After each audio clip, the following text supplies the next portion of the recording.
Hello and welcome to another edition of In the Faculty Lounge. I'm Paul Hauptman, Dean of the Graduate School of Medicine. I'm joined today by Dr. Adam Tyson, an assistant professor in family medicine and the director of our hospice and palliative care effort.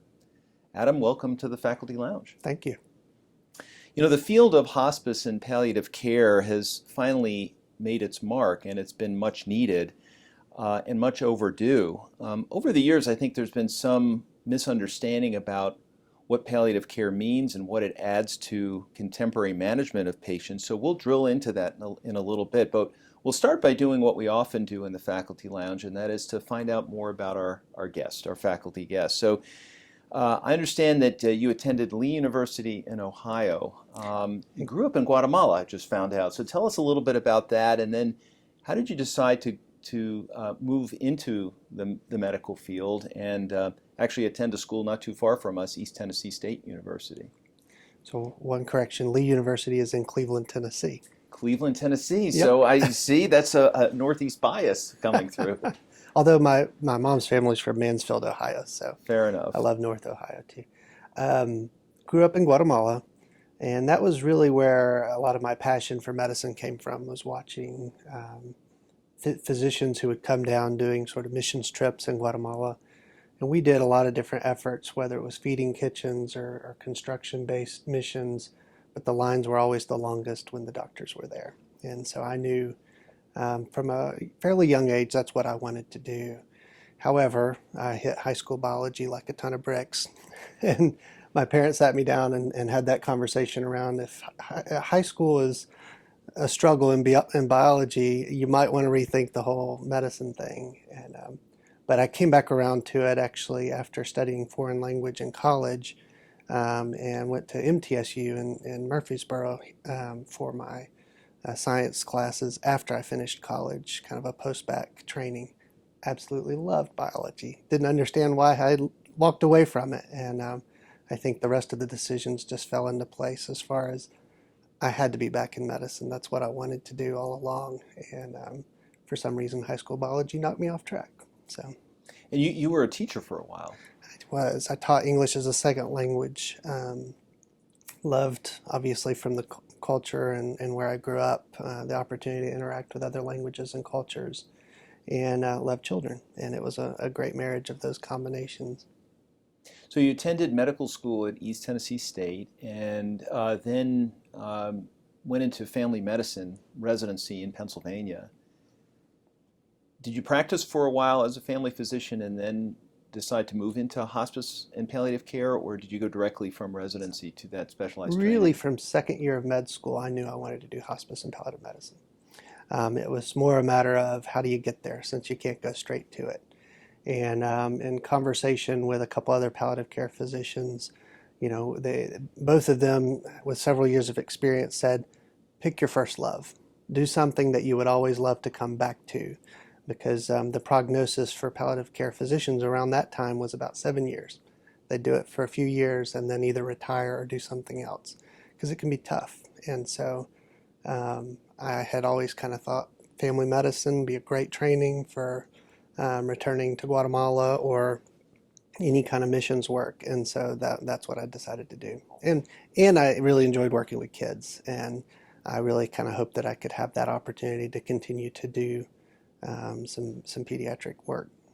And then you spent, as a hospice and palliative care physician, you spent 5 years, if I read that correctly, at Lankenau in Pennsylvania. And then we were lucky enough to be able to recruit you here to Knoxville. And we're taking a big step forward by launching a fellowship training program in hospice and palliative care.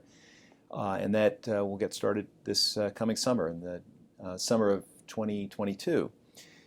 Adam, tell us a little bit about the difference between hospice and palliative care. I think there's an ongoing uncertainty about the difference, and yet there is a huge difference between the two.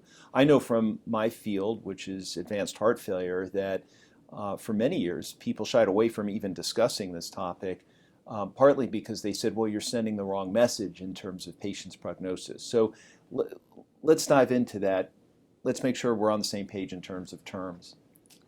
So you could probably find at least a dozen different philosophies on why or what the difference is between the two.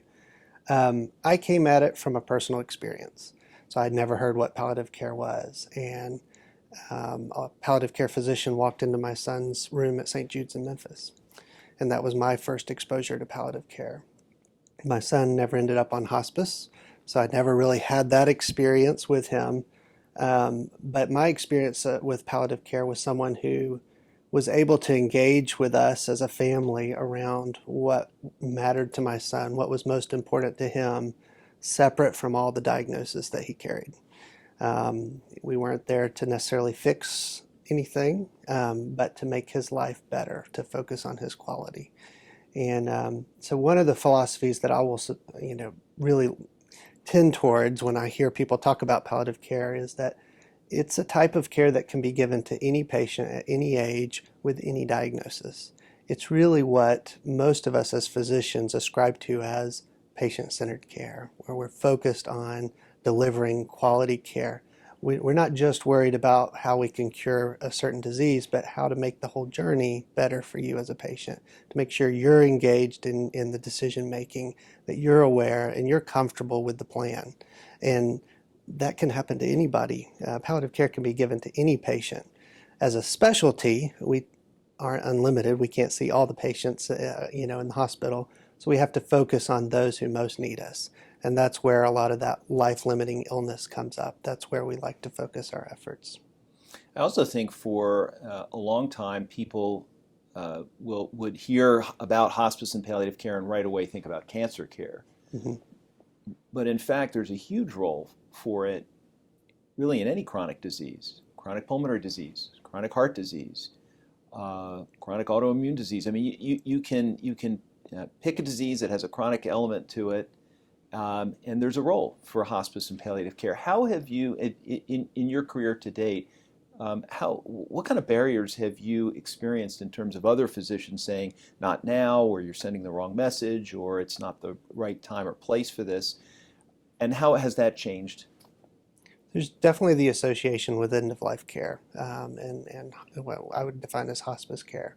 So that is slowly changing. Some of it is so broad to even see that there are now neuropalliative care specialists.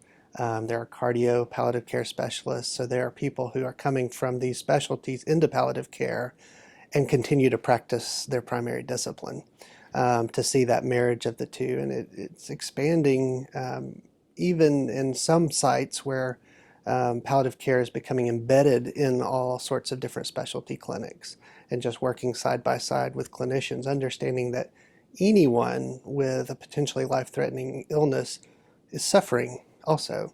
And that part of that suffering can be alleviated not just with treating the primary diagnosis, but by listening, having conversations with the patient, and understanding what their experience is. And maybe that would also involve treating some of those symptoms with medications and other things that are not traditionally used in that specialty, where we're very comfortable using those medications. And that experience, that people see that kind of side by side with them in their specialty clinic, really helps them feel a lot more comfortable with what we do and understand, this isn't just about morphine at end of life. This is about so much more, and it's much more complex. And alleviating symptoms, pain, yes, but dyspnea, for example, is a primary one that patients with end-stage emphysema will feel, and end-stage heart failure, and there are ways to alleviate that discomfort.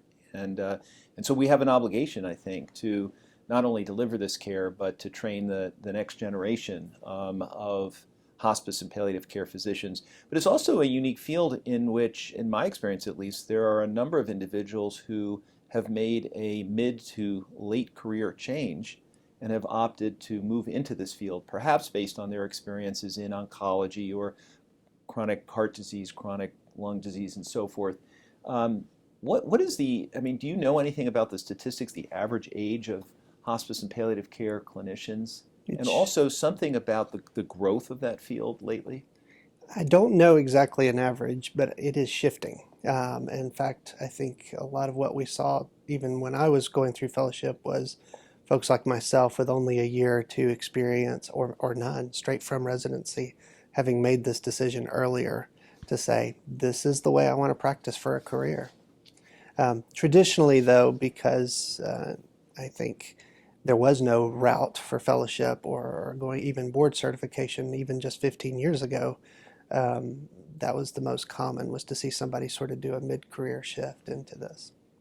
And at the University of Tennessee Medical Center now, we have many programs that are geared toward very advanced quaternary care, a bone marrow transplant unit, kidney transplant program, an ECMO program, and so forth.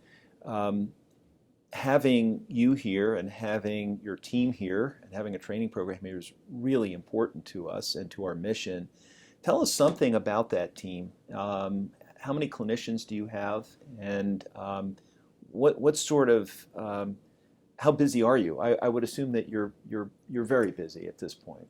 I am. I think I've already crossed 6 patients just this morning, and in palliative care, that's quite a bit for a morning because we tend to spend a lot of time with folks. So, just hired a physician, so now I'm not the only one. I was allowed to take a vacation now, which was nice. No, I've had some great coverage from some of the hospitalists too, but still, it's great to have a palliative care physician as my backup. And then there's 13 nurse practitioners who share the load. So one physician covering for 13 nurse practitioners was busy. And we look like we're going to be on target this year to have seen about 2,500 consults over the year. That's roughly 7% of all the hospital admissions, and a little under 7% of all the hospital admissions. For palliative care service, for a hospital this size, it's also an academic center, the average is somewhere between 4 and 5. So we're a couple of points above the average here. We're very, very active. We also have a social worker. We have a chaplain fellow who was training with us for a year. And we have music therapy who spends half her time with us. And she is amazing, especially for end-of-life care patients.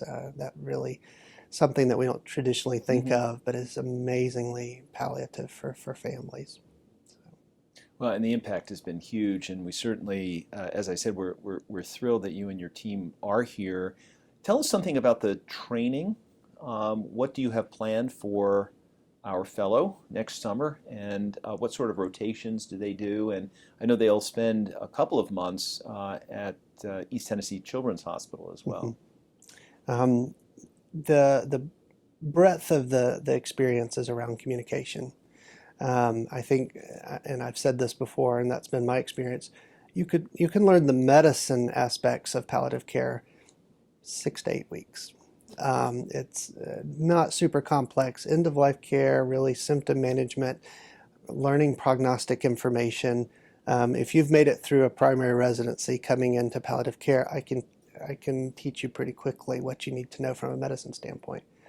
The more challenging aspect is even the best communicators, and I thought myself to be a pretty good communicator, had a lot to learn when sitting with a family, making the kind of decisions that a lot of times patients and families are experiencing here in the hospital, saying things that I didn't realize I was saying, mannerisms, and getting that kind of feedback is very humbling. And often that's the hardest part for fellows, especially if they've been a physician for a while, to come back into fellowship and to hear maybe shortcomings and ways they can improve their communication. It can be pretty humbling and hard for a trainee. But it's so critical. Learning the right tools and having the right language make a world of difference for a patient or a family. And they're subtle things too. They're not always things that you would think of, like allowing for a longer silence than you would ever do.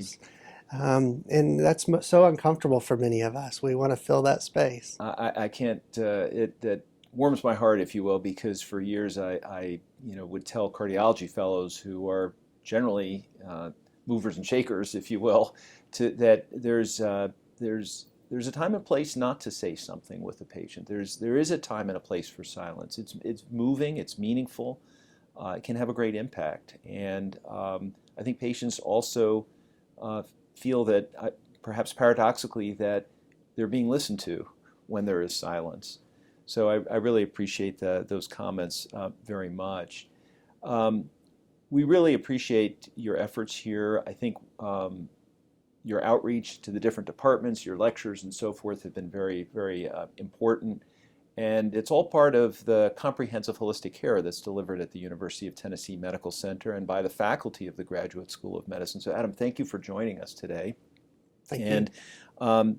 it's been very educational. We look forward to interviewing other members of the faculty in the faculty lounge in the near term. You can also go to our website to listen to or watch a number of prior interviews that we have recorded over the last several years. So until the next interview, thank you for joining us.